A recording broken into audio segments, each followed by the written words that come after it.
बार बार हमारे नाम लिए गायों সঙ্গে হাসে সেই ভক্তের ডাকে আমি আর স্থির করতে পারি না। দেখি আমার ভক্ত কিভাবে কেমন করে আমায় ডাকে, ভক্তকে রক্ষা করতে বারবার ছুটে যাব আমি তার কাছে।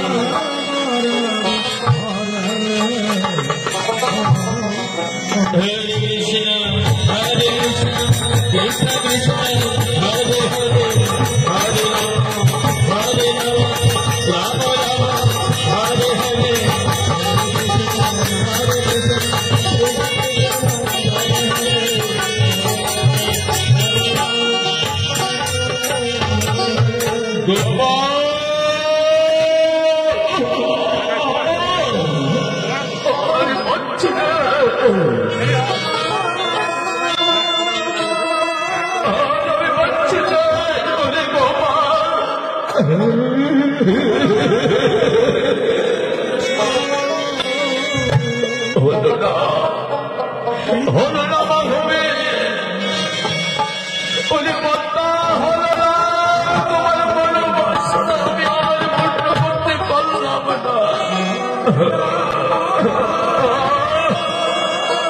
চলতে চলতে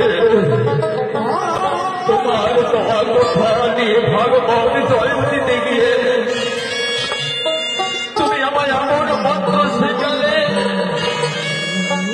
সে দেওয়া মন্ত্র নিয়ে আমি এমন একটি ছেলের কথা শুনলাম। জানি না মন্ত্রায় কিভাবে কেমন হয়ে গেল আমার হৃদয়, তাই পাগলের মতো হয়ে গেল। একটি বারো আমাকে বলবার মতো সময় পেলাম না, যাব সেই গোপালের সাথে। ওরা বলে ওরা নেতা একটি বারো ভাবলাম না, আমি ছয়টি মাস কিভাবে কেমন করে পাবো, কিভাবে কেমন আমার সপ্তমী বছর হারে চলে গেল। শরীরে শিরায় পড়ছিল আমার, আর চলছে না, আমি যে আর পাচ্ছি নে বন্দা, আমায় বুঝি ওরা হারে মৃত্যুকে বরণ করতে হবে।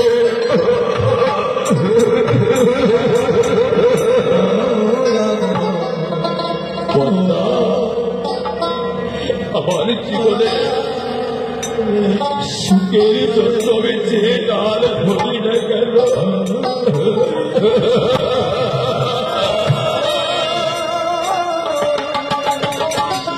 আমি সুখের জন্য যে ডাল হাত ধরি না কেন, আমাকে সে ডালে ভেঙে পড়ে যায় বন্ধা। তাই না বললাম তোমাকে সুখী করতে, ধরে রাখতে।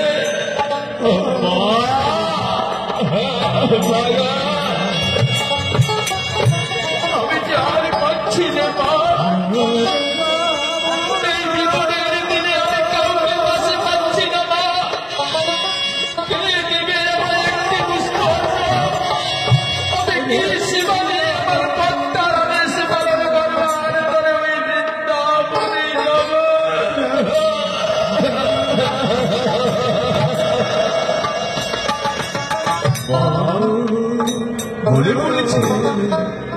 ভুলে বলে গেছে সেই দিনের কথা। তুমি না বলেছিলে মা, যখন আমি তোমার কোলে মাথা রেখে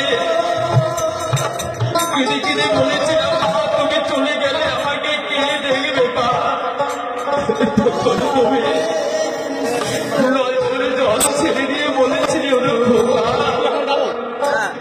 তোর একটি দাদা রয়েছে, আমার সেই দাদার নাম নাকি মধুসূদন।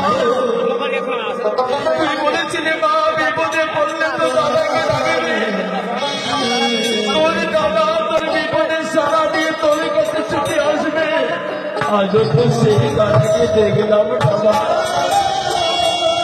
তাই আজ আমি অসহায় মা, তোমার দোয়া কোথায়, আজ আমি আমার দাদাকে ডাকবো। দাদা মধুসূদন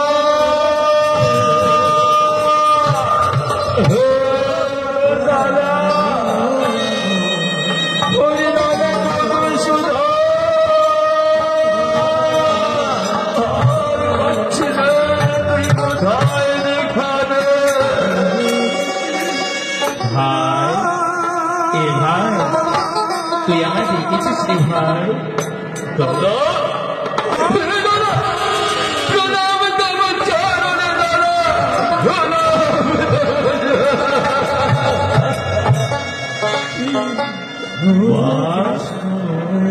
এত সুন্দর আমার দাদা থাকবে, তুমি আগে কেন বলো না?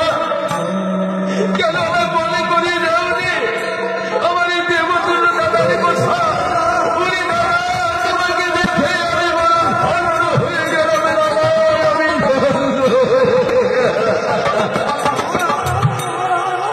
দাদা, আমি দাদা আমার জীবন আর পাচ্ছে না দাদা, আমি আর করতে পারছি না রে দাদা। তাই আমার মা বলেছে বিপদের দিনে তোকে রাখতে। দাদা আমি বড় ক্ষুধার্ত দাদা, দাদা আমায় কিছু খেতে দে না, নইলে আমার প্রাণ বাঁচে না।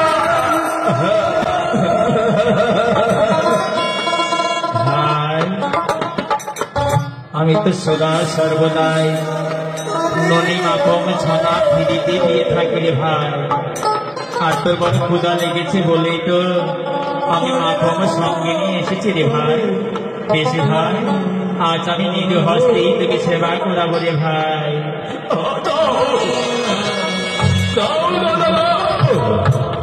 আমাকে সেবা করিয়ে দাও, আমি আর পাচ্ছি না। বেশ ভাই এবার তোমায় আমি সেবা দেব ভাই, উদর পূর্ণ করে।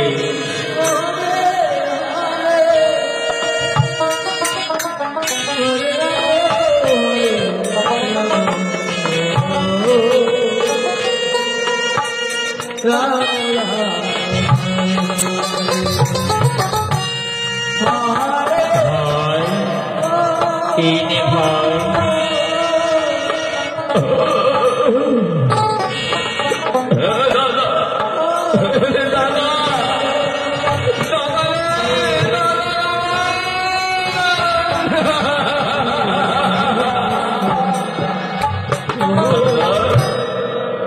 এতদিনে কেন তোর হতভাগ্য ভাইকে ছেলে এতদিন তুই কোথায় লুকিয়েছিস রে দাদা?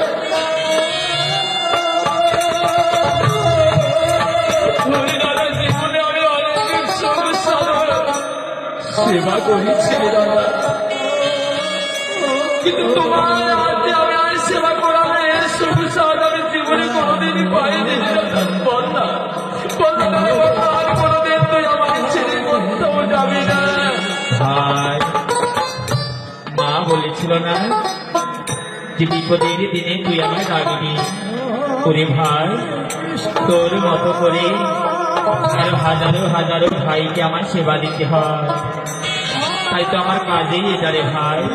তবে মনে রেখো ভাই, তুমি যখন বিপদে পড়বি আমায় ডাকবে, আমি তোমার ডাকি সাড়া দেব। তবে বলো না ভাই তুমি এবার কোথায় যাচ্ছ? বলবো না, তোমার এ কথা বলবো না। তোমাকে দেখে আমার মনে বলছে তুমি আসল পরিচয় আমার জেনে গেলে আর তুই কোনোদিন আমায় ঘোরা দিবি না।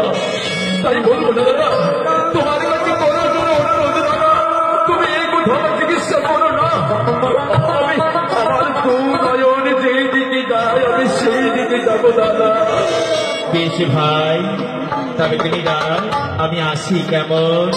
দাদা প্রণাম তব চরণে দাদা, প্রণাম তব চরণে। যাবো যাবো বদ্দা যাবো, আমি কোনো সুস্থ হয়ে গেছি বদ্দা। ও বদ্দা তোমার বড় ভাষা বর্তন করতে আমার দয়াল দাদার সন্তান হয়ে গেছে বদ্দা। জানি না বদ্দা জানি না, তুমি আমার ভাবে আমার প্রতি তুমি দয়া করেছো বদ্দা, যার কারণে মায়ের দেওয়া সেই কথা আমি আমার দাদাকে পেয়ে গেছি। পুরোটাই আমার আমি শক্তি পেয়ে গেছি। এবার যাবো বদ্দা, এবার যাবো আমি বৃন্দাবনে, ওই শুরু ধরে গঙ্গা পেরিয়ে মাঝি ভাই,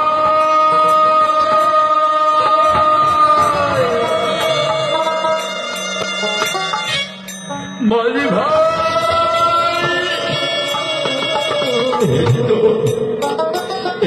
সুরধুলি গঙ্গা।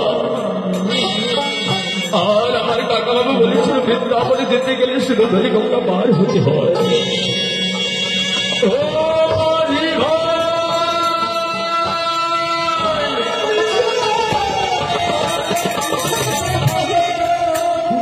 বাবা